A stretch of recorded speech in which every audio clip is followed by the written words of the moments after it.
Hey Tyrants, welcome to the crew. I'm Sailor Agenda, and this is my Let's Play of Tyranny.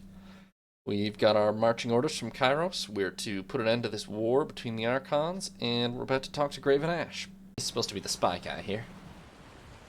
What's up, Graven Ashe? Fatebinder, it's good of you to report in.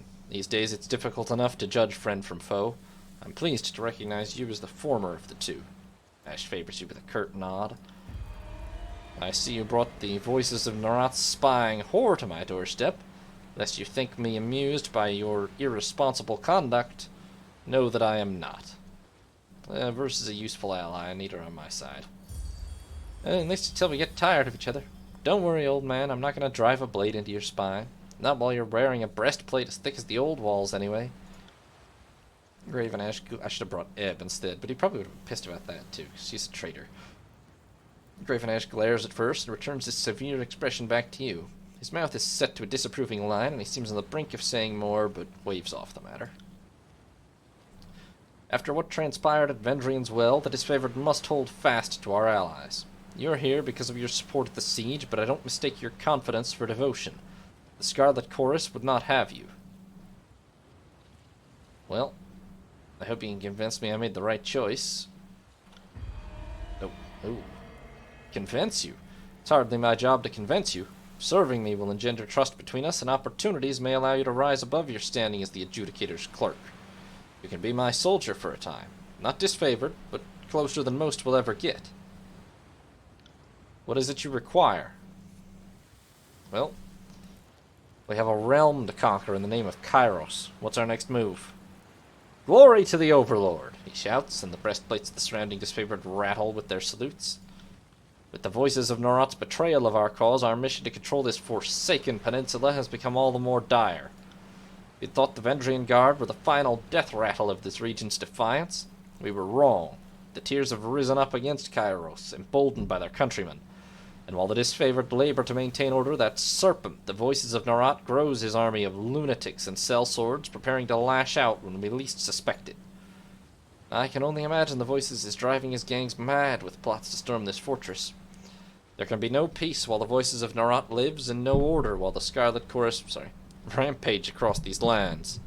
The elimination of chaos must be our first priority. Then we will have our time to govern the Tears as Kairos intended. Can I depend upon your support against this scourge? Tell me more about the uprising. I try not to bother myself with the details. These objectors will be dealt with and forgotten soon enough. That seems really out of character, actually. I know of the Unbroken, a group of former stalwart miscreants, although maybe he's super over-focused on the voices, actually. I know of the Unbroken, a group of former stalwart miscreants that arose in the Blade Grove, arming themselves with a misguided sense of national pride. Beyond them, the dissident elements of this fallen realm interest me little. What would you have me do? Our position of authority in the Blade Grave is far from secure. We need to establish ourselves in the region in order to cultivate our strength for the battle to come. As soon as I'm confident in our chances, we will depart this realm and wipe the Chorus threat from the face of Taratus.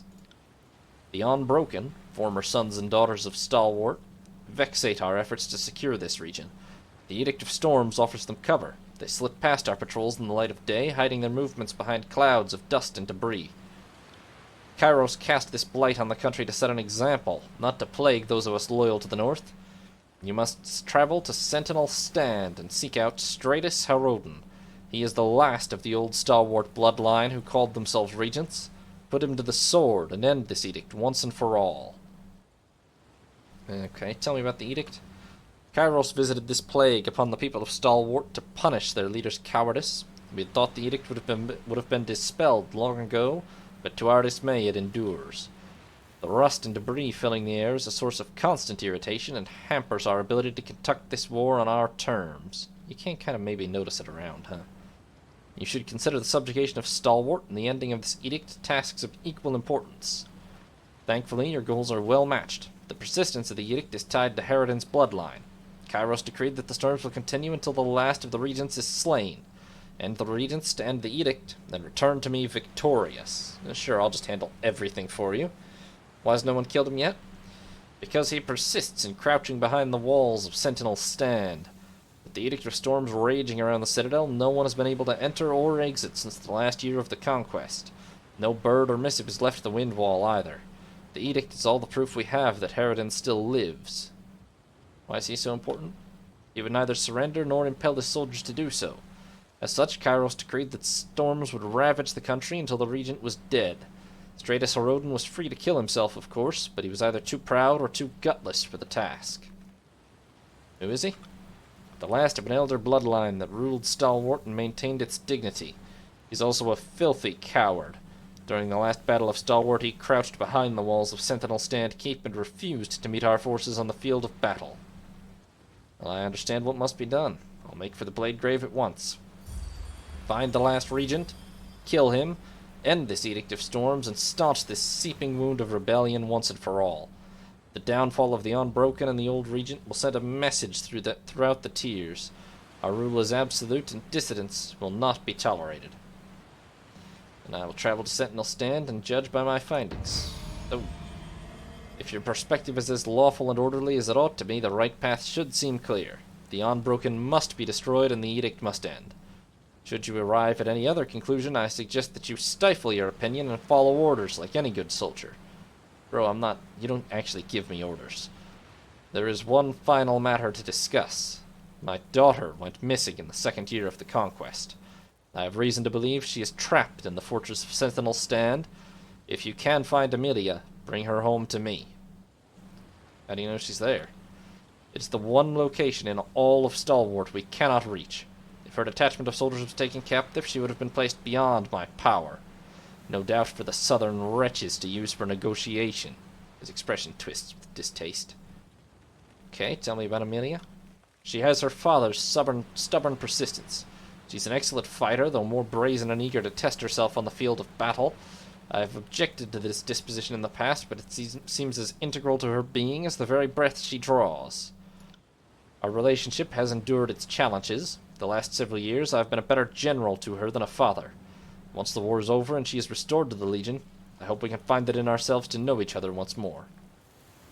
How do you know she's still alive? We have traveled together through this fallen, corrupt land. You are no doubt aware of the aegis I extend to my troops.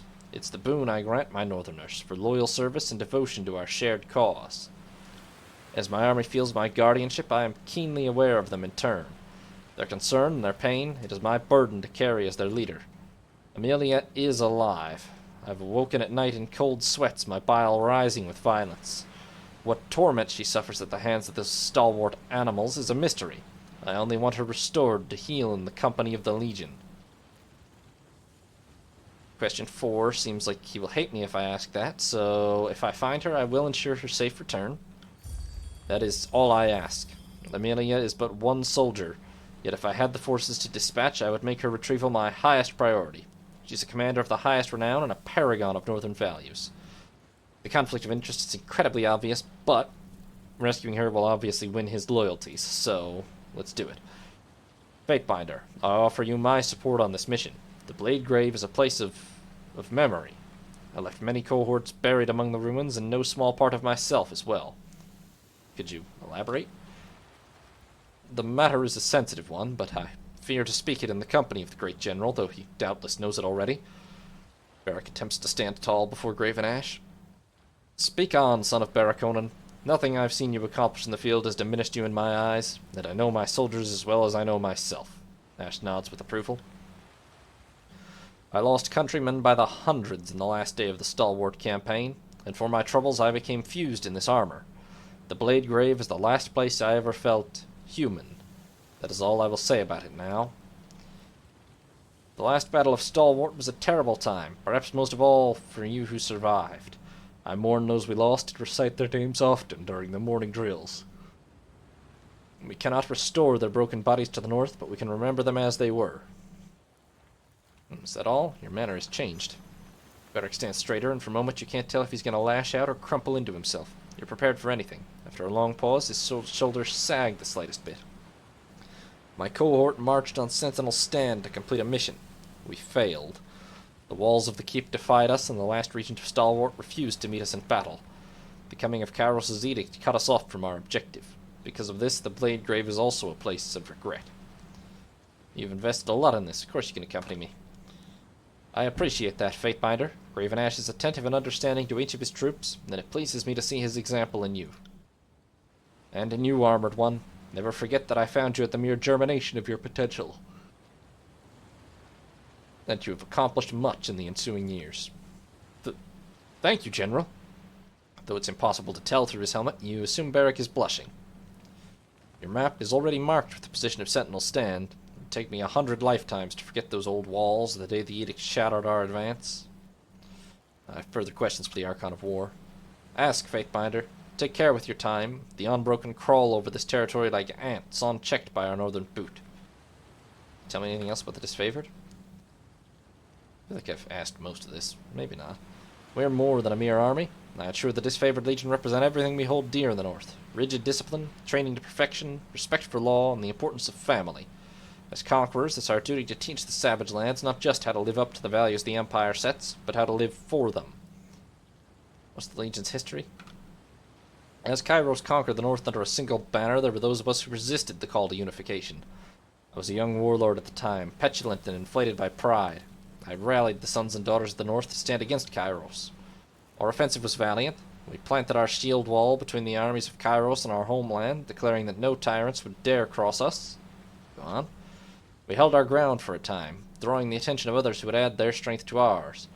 Every victory was discussed and celebrated by other warring factions that refused to submit.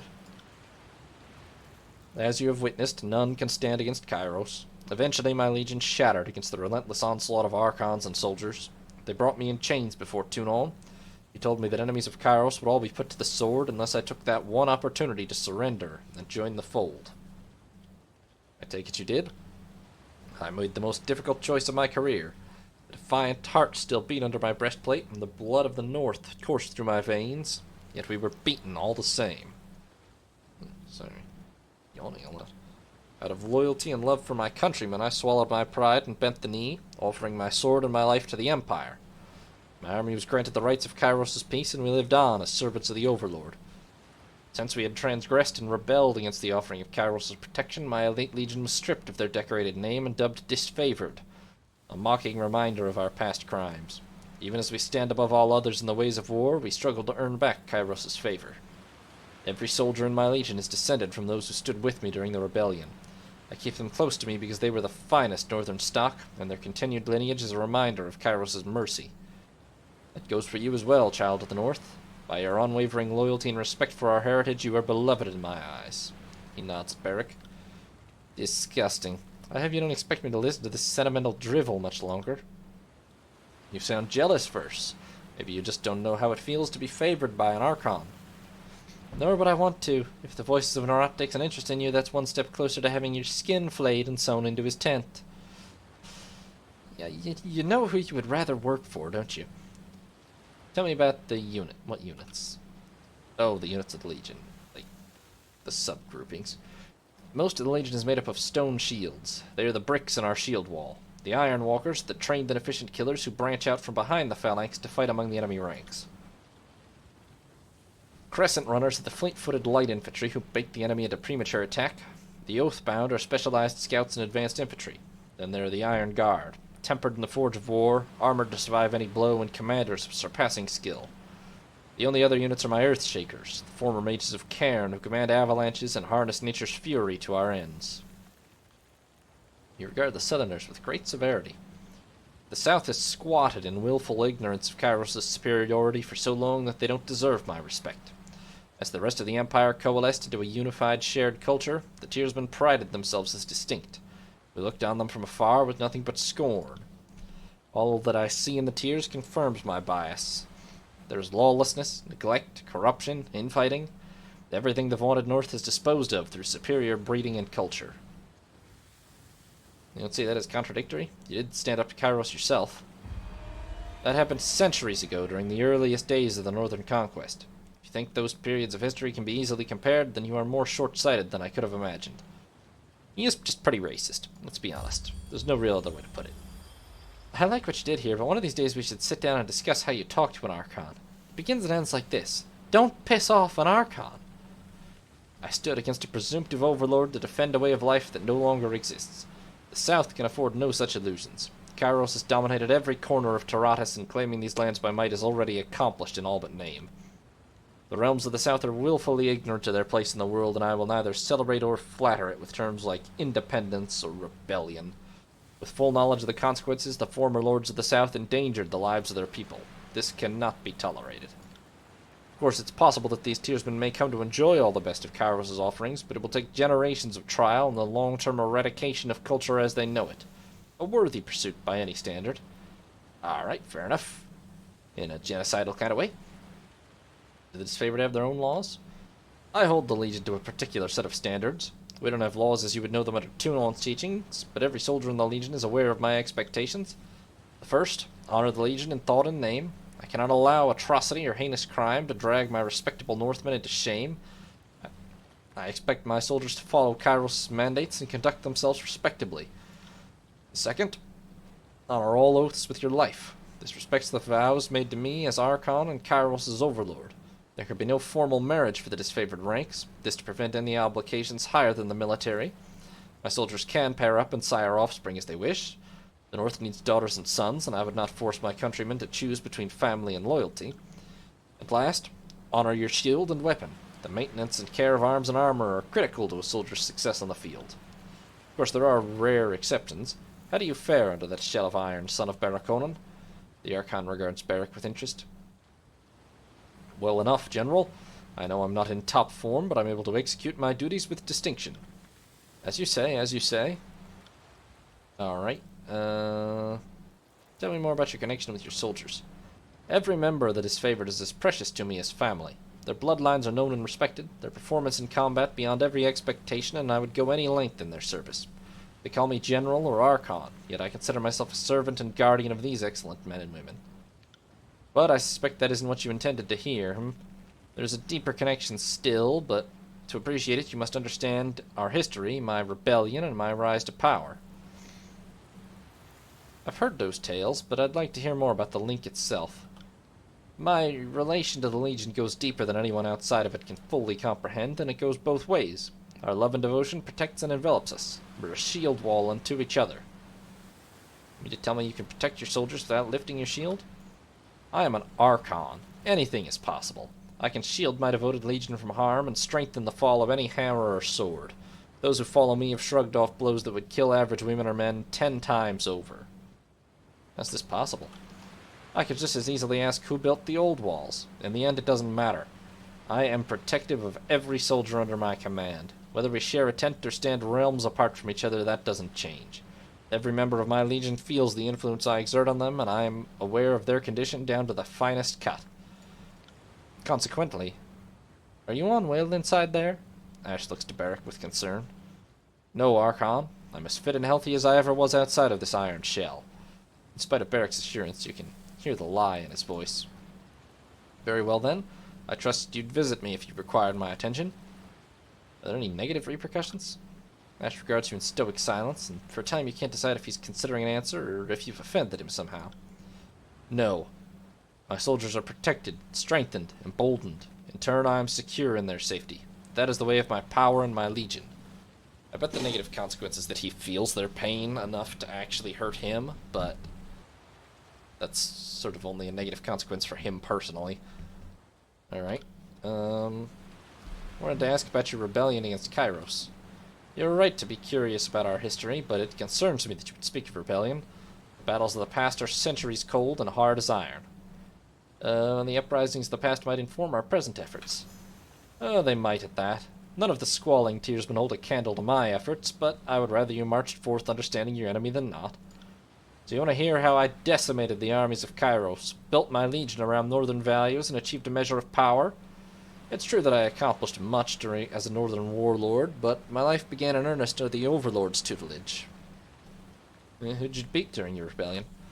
I defeated Blood Echo, the Archon of War at the time, by leading him into a trap.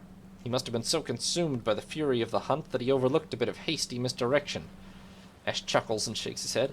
Even the execution of that foe was nothing compared to the victory I would win later. I also defeated the Voices of Nerat. The General beams with pride.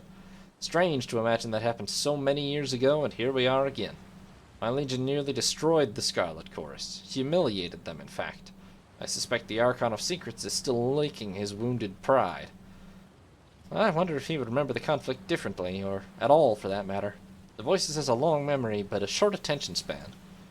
His soldiers are as disposable and unloved as anything can be. The Voices holds his pride and satisfaction in higher regard. He's crafty enough that nothing can wound him deeply, though I seem to have earned the distinction. What was it like to assume the mantle of the Archon of War? At first I was unaware that I had assumed any power beyond my normal authority. It might seem obvious now, but war tends to confuse such things. I had no desire whatsoever to claim or accept such a responsibility under Kairos. It took years for me to fully come to terms with my own surrender and subjugation. But if I was meant for any title in the honored hierarchy of Archons, war seemed an appropriate one for me. In truth, I think of myself more as a general and a father. What was it like to fight Archons? We won many battles against the Archons. Though we did the most damage against the Voices of Nerat, he was by no means the only Archon to assault our shield wall. I mean, you straight up killed the Archon of War, so I assume you actually did the most damage to him. When the Archon of Entropy tarnished our weapons, we fought with wood. When the Archon of Sorrow sapped our fervor, we rallied around Songs of the North. I dismantled their offensives, even though I lacked an Archon's education or experience. No doubt, this is one of the reasons that Kairos singled me out to join the ranks. How'd you rise to power? That tale is bound to the rebellion itself. I always inspired loyalty and devotion in my soldiers, but as the years wore on, I grew to love them in turn. Every stone shield is as dear to me as a blood relation, and I would go to any lengths to see them succeed. As we know all too well, General. Barrack strikes a fierce salute. When we stood tall against Kairos, the women and men of my legion trained harder, marched further, and endured more than even I had taught them. We were unstoppable. The soldiers credited me with this new advantage. I'd given them my total commitment, and they felt protected and strengthened by my presence. At first I thought it merely their nature to look to their leader for courage, but nay, they were the first to discover the truth. You mean your Aegis? You clearly paid attention during the conquest. My Aegis, as it came to be called, covers my loyal soldiers in a protective shroud. They also have 10 times the endurance and coordination of a standard army and strug off lethal blows without incident. At first I attributed the performance of my legion to their training and breeding, but soon it became clear that something greater was afoot. I suspect this redoubled Kairos' interest in me. The power of an Archon is something to be nurtured or stamped out in accordance with Tunon's judgment. Once the forces of Kairos viewed my influence over the troops as a demonstrable threat, they resolved to put an end to my defiance once and for all.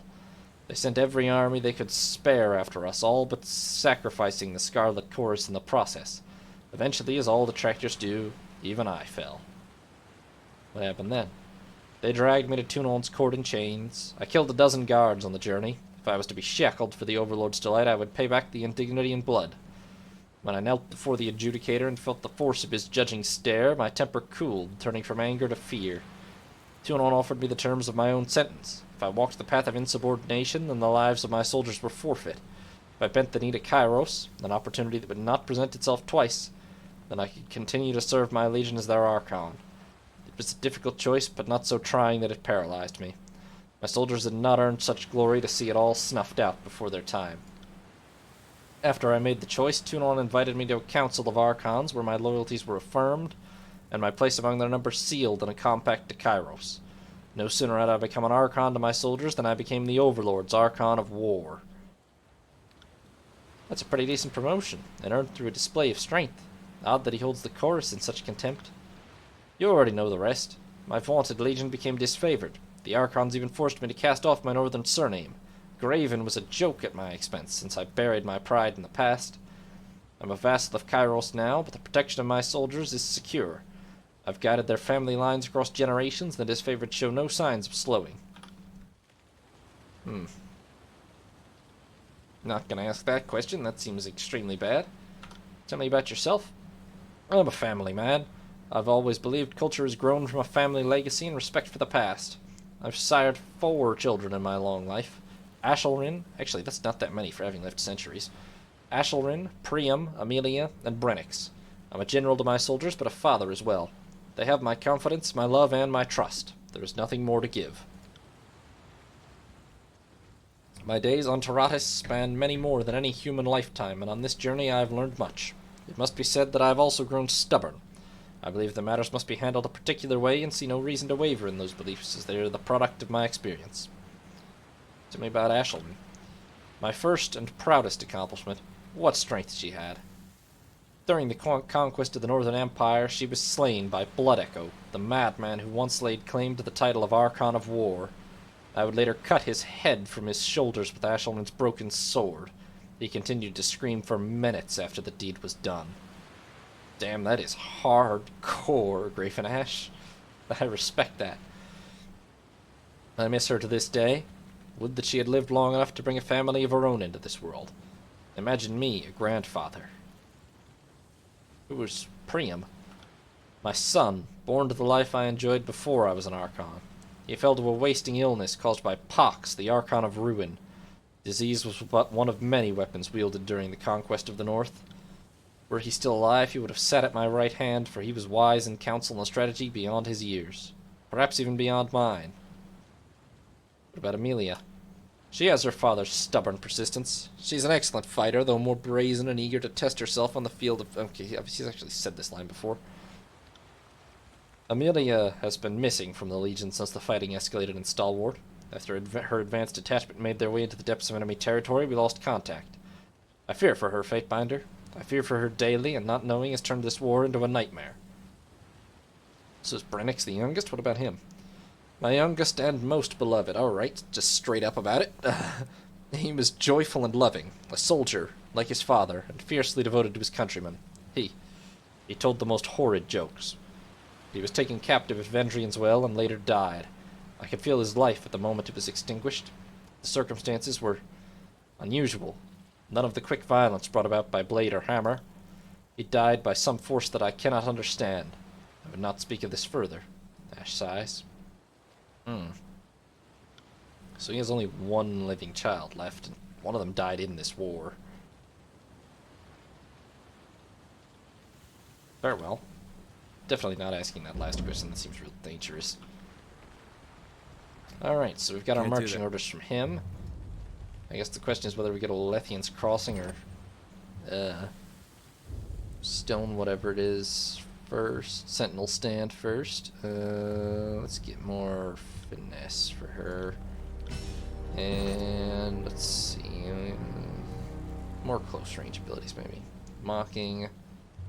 Quick movement. Ooh, double or extra weapon damage while counterattack enemies that miss. That's nice too. These are both quite good. Let's grab that.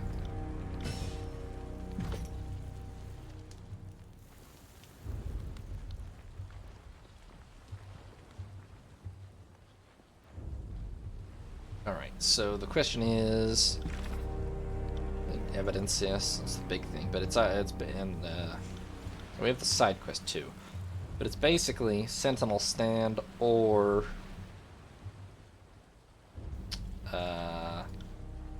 Lethian's Crossing. Can't do that. Maybe I'll handle the side quest before either, actually, but...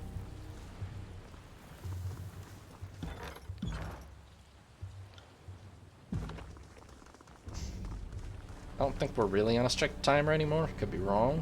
So... I'll assume we can head over to Cato. Well, that's in that area, but let's go deal with it. Then we'll head. Thanks for watching, sailors. Hope you enjoyed. If you did, consider leaving a like or subscribing. New parts will be up every other day on YouTube, or you can watch live on Twitch. Have a nice day, sailors. This is Sea Lord Janda, signing off.